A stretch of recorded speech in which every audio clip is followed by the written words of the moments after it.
September 14th, 1984. Early evening. Something Sweet Candy Store, Passyunk Avenue, South Philadelphia. Salvatore Testa walked through the door expecting a routine meeting. His best friend, Joe Pungitore, had called him. "Just business," Joey said. "Nothing unusual." Testa was cautious by nature. At 28 years old, he'd already survived multiple assassination attempts. He'd killed at least 15 men himself. He knew every trick in the book. When greeting fellow mobsters, he'd pull them close with his right hand, while patting them down with his left, checking for weapons. He trusted nobody completely. But Joe Pungitore was different. Joey was his childhood friend. They'd grown up together in Girard Estates. Their families lived blocks apart. Joey was closer than a brother. So when Testa walked into that back room, he let his guard down. Just for a moment. That's all it took. Salvatore Wayne Grande stepped from the shadows and fired multiple shots at point-blank range. Testa collapsed. They wrapped his body in a rug, drove it across the bridge to Gloucester Township, New Jersey, and dumped it on a dirt road like garbage. The crowned prince of the Philadelphia mob was dead. Not because he'd stolen, not because he'd snitched, not because he'd challenged his boss. Salvatore Testa died because 6 months earlier he'd called off his engagement to Maria Merlino, daughter of underboss Salvatore Chuckie Merlino. In the Mafia, marriage isn't about love. It's about power, loyalty, and public respect. And when Salvie Testa said no to that wedding, he signed his own death warrant. This is the story of how one rejected engagement destroyed a rising star in the Philadelphia Mafia. How ego, humiliation, and mob politics turned a broken promise into a murder contract. And how the same organization Testa had served with absolute loyalty decided his refusal to marry was a crime punishable by death. But here's what you need to understand from the beginning. This wasn't a love story gone wrong. This was a political alliance that collapsed. And in the Mafia, failed alliances have consequences. Salvatore Testa was born March 31st, 1956, in southwest Philadelphia. His father was Philip "Chicken Man" Testa, a made member of the Bruno crime family who earned his nickname from a poultry business. His mother was Alfia Archidiacono, whose family owned a farm in Salem County, New Jersey. Salvie grew up in the Girard Estates neighborhood of South Philadelphia, a tight-knit community of stone houses with porches. The Testa home sat at 2117 West Porter Street, directly across from Stephen Girard Park. It was a nice neighborhood, working class, respectable, the kind of place where everyone knew everyone. In 1974, Testa graduated from St. John Neumann High School. He attended Temple University for a year before dropping out to enter the real estate business. But everyone knew where he was really headed. His father was rising through the family ranks. The life was calling. On March 21st, 1980, everything changed. Angelo Bruno, the gentle Don, who'd ruled Philadelphia for 21 years, was shot through the head outside his home. The murder triggered a violent power struggle. Phil Testa, Salvie's father, became the new boss. For exactly 1 year, Phil Testa tried to stabilize the family. He promoted Nicodemo, Little Nicky Scarfo, who controlled Atlantic City operations, as his consigliere. He appointed Peter Casella as underboss. He attempted to restore order after Bruno's murder. But on March 15th, 1981, Phil Testa returned home after dinner. As he unlocked his front door at 2117 West Porter Street, a nail bomb hidden under the porch exploded. The blast was massive. Nails and shrapnel tore through his body. He died instantly, steps from his own front door, in the neighborhood where he'd raised his family. Salvie was 25 years old. His father had been boss for exactly 1 year. Now he was gone, murdered by his own underboss, Peter Casella, and Capo Frank Narducci Sr. in a power grab. Nicodemo Scarfo seized control. He ordered Narducci gunned down. He banished Casella, who fled to Florida, and he promoted Salvatore Merlino to underboss. The blood was just beginning. Salvatore Testa had a decision to make.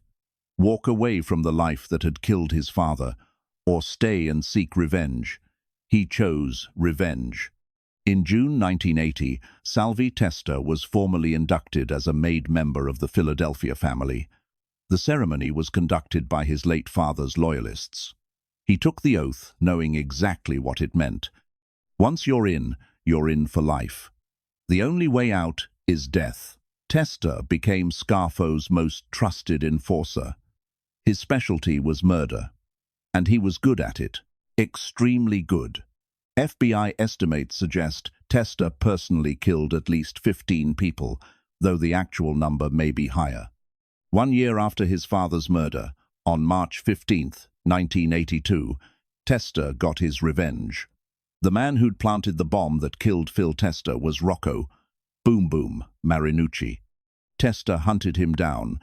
Marinucci's body was found in a South Philadelphia parking lot with bullet wounds to the neck, chest, and head.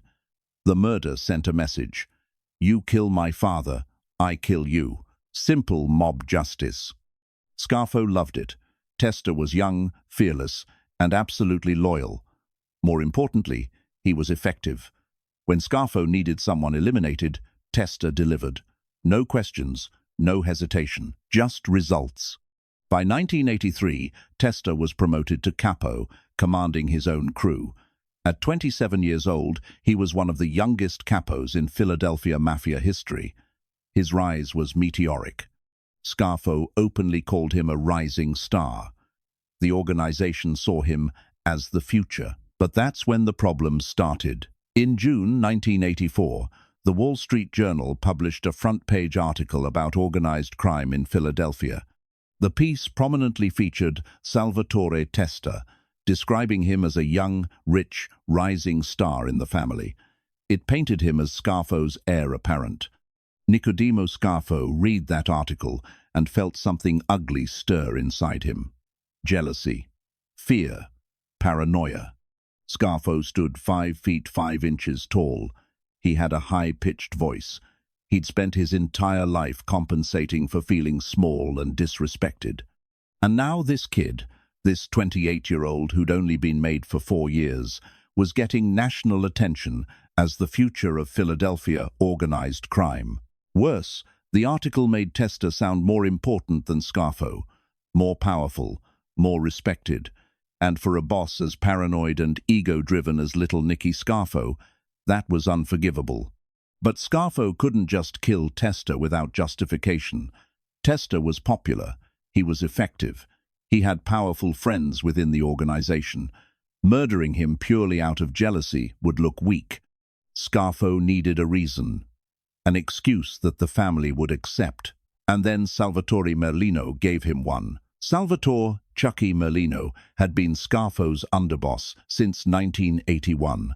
He was a loyal soldier, a competent administrator, and the father of several children, including a daughter named Maria. At some point in 1983 or early 1984, Merlino and Scarfo arranged an engagement between Maria Merlino and Salvatore Testa. The exact circumstances of how this engagement came about aren't fully documented, but in the Mafia, marriages between families are rarely about romance. They're political alliances. By marrying Maria Merlino, Salvie Testa would formally unite his family line with the Merlino clan. It would strengthen Chuckie Merlino's position as underboss. It would create a powerful alliance between two of the most important families in South Philadelphia, and it would demonstrate Testa's loyalty to the current administration. More importantly, it would show respect. Accepting the engagement meant Testa acknowledged Merlino's status. It meant he understood his place in the hierarchy. It meant he was a team player who put the organization first. The engagement was announced. Preparations began. Nicodemo Scarfo allegedly had the Testa family home at 2117 West Porter Street repaired and renovated as an early wedding gift. The same house where Phil Testa had been blown up was being restored for the next generation. Symbolic, political, strategic. Everyone expected the wedding to proceed. These things were decided at higher levels. Once an engagement was announced, especially one blessed by the boss, you followed through. That's how it worked. Then, Salvatore Testa called it off. The sources don't provide explicit details about why Testa broke the engagement. Some accounts suggest he simply wasn't in love with Maria. Others hint that he was seeing someone else. The specifics don't matter. What matters is that he said no. He didn't ask for permission. He didn't negotiate. He didn't offer an alternative arrangement. He simply informed Salvatore Merlino that the wedding was off. The reaction was immediate and catastrophic. Salvatore Merlino was humiliated. His daughter had been publicly rejected by one of the family's rising stars. In South Philadelphia's tight-knit Italian-American community, everyone knew everyone's business. The broken engagement would have been gossip for weeks. Whispers at the Italian market, conversations in social clubs, knowing looks. For Merlino, this wasn't just personal embarrassment. It was a status blow. It suggested that his daughter wasn't good enough for Testa, that the Merlino family was beneath the Testa bloodline, that Salvie Testa, a Capo, felt entitled to disrespect the underboss's family. In the Mafia, respect is currency. When you lose respect, you lose power. And Chuckie Merlino had just been disrespected in the most public way possible. Worse, it raised questions about Merlino's authority. If he couldn't control a situation involving his own daughter, how could he control soldiers in the street? If Testa could humiliate him without consequences, what did that say about Merlino's position as underboss? Merlino went to Scarfo and demanded justice. He wanted Testa dead. Not beaten, not demoted, dead. And Scarfo, who'd already been looking for an excuse to eliminate Testa, found the justification he needed. Here's where mob politics gets complicated. Scarfo couldn't admit that he was jealous of Testa's publicity and growing power. That would make him look petty and weak. But if he framed Testa's murder as necessary to defend Merlino's honor and restore family discipline, that was different. That was leadership. By granting Merlino permission to kill Testa, Scarfo accomplished multiple goals. He eliminated a potential threat. He demonstrated that disrespect had consequences. He reinforced Merlino's authority. And he made it look like he was defending his underboss's honor rather than acting out of paranoia. It was calculated, strategic, and absolutely ruthless. Nicky Crow Caramandi, who later became a government witness, described Testa's mindset in the months before his death. Salvie was very cautious. He just felt bad vibes. Every time you shook his hand, he'd bring you in close with his right hand and just pat you down with his left hand from behind to see if you were carrying a gun. Testa knew something was wrong. He could feel it. Associates who'd been friendly were acting strange. Conversations would stop when he entered rooms. People avoided eye contact. Caramandi continued. He was the type of guy who, if he knew for sure, would have sought retribution from Salvatore Merlino or Nicodemo Scarfo and tried to kill them. This kid would have gone down in a blaze of glory. But he wasn't sure. He was aware. He was alert, but he wasn't sure. That uncertainty killed him. Testa suspected he was in danger, but couldn't identify the specific threat. He trusted Pungitore completely. That trust was his fatal mistake. The hit was planned carefully. Scarfo wanted it done right. Testa was a professional hitman himself. He was skilled, experienced, and paranoid. Luring him into position wouldn't be easy. That's why they used Joe Pungitore. Pungitore and Testa had grown up together. They were best friends. They'd known each other since childhood. If anyone could get Testa to lower his guard, it was Joey. Pungitore agreed to set up the hit on one condition. He wouldn't pull the trigger. He couldn't bring himself to personally kill his best friend. Scarfo accepted the condition and assigned Salvatore Wayne Grande as the shooter.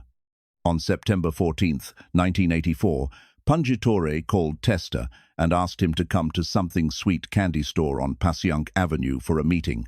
Routine business, Nothing unusual. Testa arrived. He walked into the back room. Grande was waiting. Multiple shots at close range. Testa died quickly. They wrapped his body in a rug, loaded it into a car, and drove it across the Delaware River to Gloucester Township, New Jersey. They dumped it on a dirt road and left. On September 20th, 1984, approximately 300 people attended Salvatore Testa's funeral procession at St. Paul's Catholic Church in Philadelphia's Italian Market section. He was interred alongside his father Philip and mother Alfia at the family plot in Holy Cross Cemetery in Yeadon, Pennsylvania. 3 generations of Testas, all destroyed by the same organization they'd served. The official story Scarfo told the family was simple. Testa broke his engagement to Merlino's daughter. That was disrespectful. Disrespect demands consequences. Testa had to die. But journalist George Anastasia, who covered the Philadelphia Mafia extensively for the Philadelphia Inquirer and wrote the definitive book Blood and Honor, Inside the Scarfo Mob, saw through it. He used the broken engagement as an excuse, Anastasia said. Scarfo saw Testa as a possible threat. The engagement rejection gave Scarfo political cover, but the real reason was power. Testa was too popular, too capable, too young, and the Wall Street Journal article had made him a star. Scarfo couldn't tolerate that. The murder backfired spectacularly. Other mobsters and crime families saw Scarfo's decision to kill Testa as proof of his instability and paranoia. Testa had been loyal. He'd committed murders on Scarfo's orders. He'd never betrayed the organization, and Scarfo had him killed over a broken engagement. If Scarfo would murder his most trusted enforcer over something so trivial, who was safe? The paranoia spread through the organization like cancer. Associates began cooperating with the FBI. Witnesses flipped. The family started eating itself from within. Nicholas Caramandi turned informant in 1986 after receiving a message that Scarfo planned to kill him next. Tommy Del Giorno also cooperated. Both men provided devastating testimony about murders, extortions, and the family's operations. In November 1988, Scarfo and 16 others were convicted of racketeering involving 9 murders, including Testa's. Prosecutors relied on FBI wiretaps and testimony from Caramandi and Del Giorno. Scarfo got 55 years in federal prison. But the most devastating blow came from family. In 1989, Philip "Crazy Phil" Leonetti, Scarfo's nephew and underboss, cut a deal and began cooperating with authorities. He admitted participating in 10 murders and detailed the family's inner workings. Leonetti's defection was the ultimate humiliation. In 1991, Scarfo caustically referred to Leonetti as "my former nephew." Blood meant nothing. Loyalty meant nothing. Everything Scarfo claimed to value had been destroyed by his own paranoia. Salvatore Merlino, the underboss whose daughter Testa had rejected, developed a severe drinking problem after Testa's murder. Scarfo demoted him to soldier. The man who demanded Testa's death ended up broken and powerless, watching his son Joey Merlino eventually become a controversial mob boss in the 1990s. Joe Pungatore, Testa's best friend who'd set him up, lived with that betrayal for the rest of his life. He'd lured his childhood friend to his death because Scarfo ordered it. That's the cost of obedience in the Mafia. So, what does Salvatore Testa's murder reveal about the Mafia? It shows that in organized crime, personal choices don't exist. Marriage, friendship, loyalty, everything is transactional. When Testa broke his engagement, he wasn't ending a relationship, he was rejecting a political alliance, and that rejection was interpreted as rebellion. The murder also exposes how ego drives mob violence. Merlino's humiliation and Scarfo's jealousy mattered more than Testa's value to the organization. A capable, loyal enforcer was murdered to satisfy wounded pride. Most importantly, it demonstrates that in the Mafia, perception is reality. It didn't matter that Testa remained loyal. It didn't matter that he'd never betrayed Scarfo. What mattered was that his refusal to marry made him look disloyal, made Merlino look weak, made Scarfo look threatened. The broken engagement wasn't the crime. The appearance of disrespect was the crime, and appearance demanded blood. Salvatore Testa wasn't killed for what he did. He was killed for what his no represented, a challenge to authority, a rejection of obligations, an assertion of personal will in an organization where personal will didn't exist. In the Mafia, you don't get to say no. Not to your boss, not to an arranged marriage, not to anything the organization decides.